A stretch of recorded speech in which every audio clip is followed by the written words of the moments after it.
Good morning students. आज जो हम टॉपिक पढ़ेंगे उसका नाम है postpartum haemorrhage.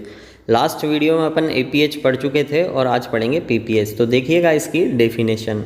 Any amount of bleeding following after birth up to the end of puerperium period. यहाँ पर क्या होगा, यहाँ पर भी ब्लीडिंग होगी, बट ब्लीडिंग कब होगी? After birth. और कब तक हो सकती है? Up to end of puerperium period. Puerperium period से लेकर और बर्थ के बिटवीन ब्लीडिंग का होना पीपीएच कहलाता है। और परप्यूरियम पीरियड कितना होता है? 6 वीक का। आफ्टर बर्थ 6 वीक तक परप्यूरियम पीरियड कहलाता है। और यहाँ पर जो ब्लीडिंग होगी उसका जो अमाउंट होगा 500 ml से ज़्यादा होगा, तब अपन इसको बोलेंगे पीपीएच।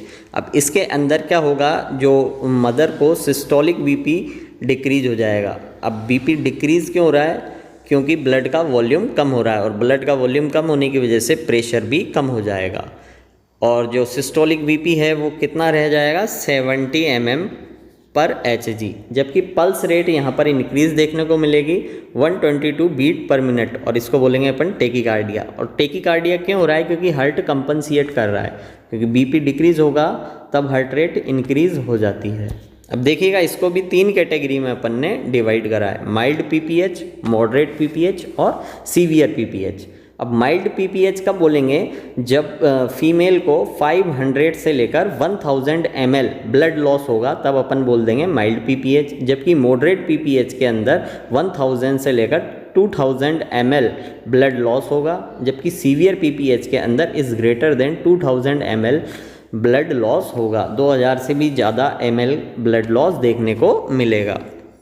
अब according to duration of bleeding इसको 2 कैटेगरी में डिवाइड किया गया है: primary PPH and secondary PPH.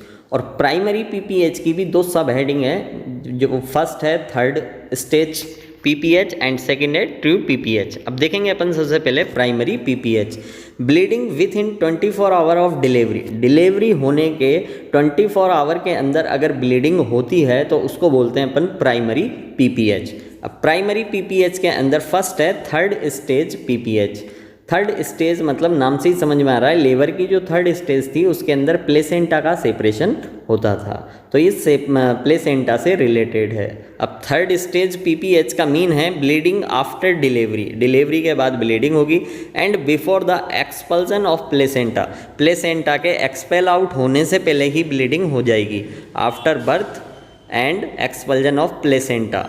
तो इसको बोलेंगे अपन थर्ड स्टेज पीपीएच। जबकि ट्रू पीपीएच के अंदर क्या होगा? Bleeding after expulsion of placenta and up to 24 our.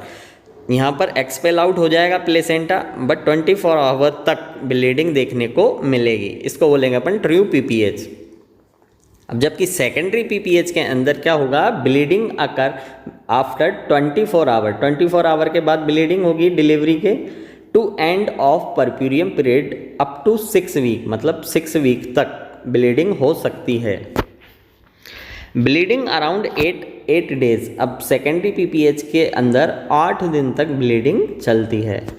PPH is a leading cause of MMR. PPH ही मेन कॉज है मैटरनल मोर्टेलिटी रेट का।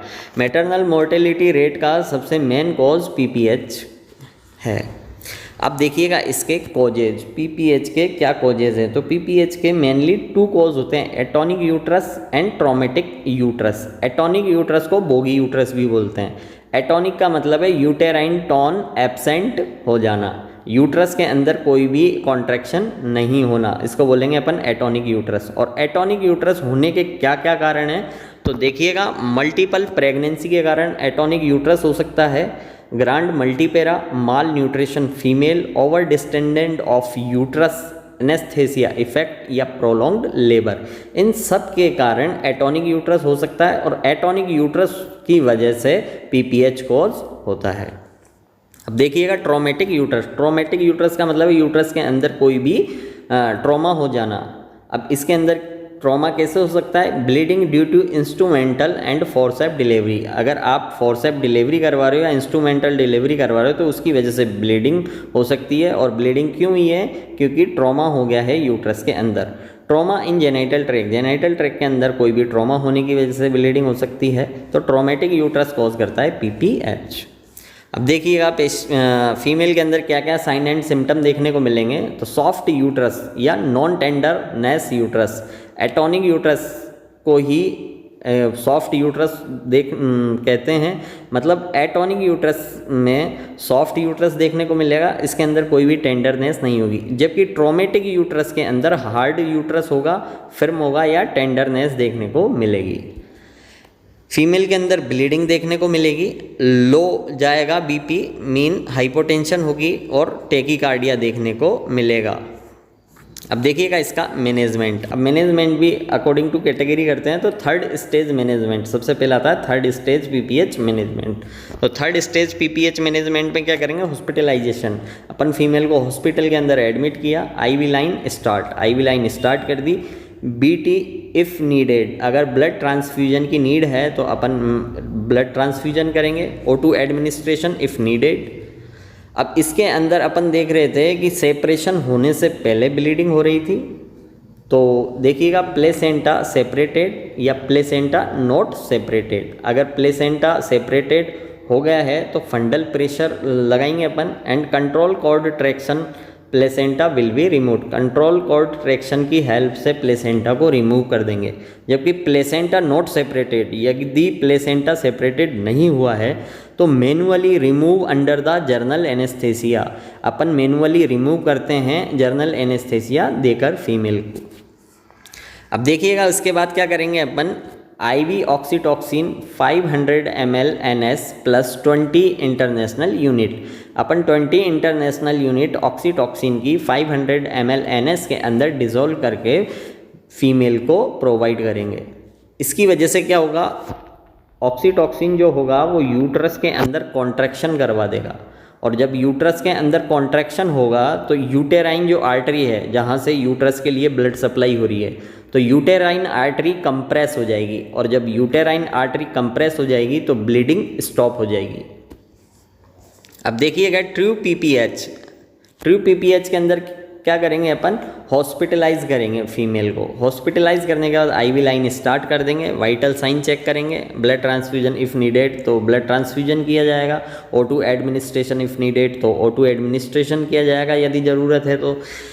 और क्या करेंगे ट्रू पीपीएच के अंदर, क्योंकि इसके अंदर तो प्लेसेंटा का सेपरेशन होने के बाद ब्लीडिंग हो रही थी, तो यूटेराइन मसाज करेंगे, IV ऑक्सीटॉक्सिन एंड इरेगोमेट्राइन एंड मेथार्जिन, इरेगोमेट्रिन या मेथार्जिन देंगे। IV लाइन से ऑक्सीटॉक्सिन प्रोवाइड करवाएंगे।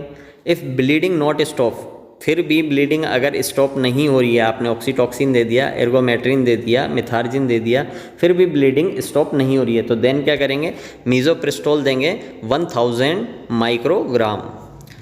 If bleeding not stop, misoprostol देने के बाद भी ब्लीडिंग स्टॉप नहीं हो रही है तो यूटेराइन टेम्पोनेट यूज़ करेंगे। Uterine tamponade mean manual compression, manually compress करोगे आप। And tight packing of genital tract gauze piece, genital tract के अंदर गोज पीस लगाकर टाइट से पैक कर दोगे आप, जिससे ब्लीडिंग रुक जाए। If bleeding not stop then, अगर ब्लीडिंग फिर भी नहीं रुकती है तो अपन क्या करेंगे, यूटेराइन आर्टरी लाइगेट कर देंगे। यूट्रस के लिए जो ब्लड सप्लाई कर रही है यूटेराइन आर्टरी, उसको ही बांध देंगे, लाइगेज कर देंगे। If bleeding not stop then, अगर फिर भी ब्लीडिंग नहीं रुकी है तो हिस्टेक्टोमी इज डन, हिस्टेक्टोमी की जाएगी। अपन यूट्रस को ही बाहर निकाल देंगे, रिमूव कर देंगे।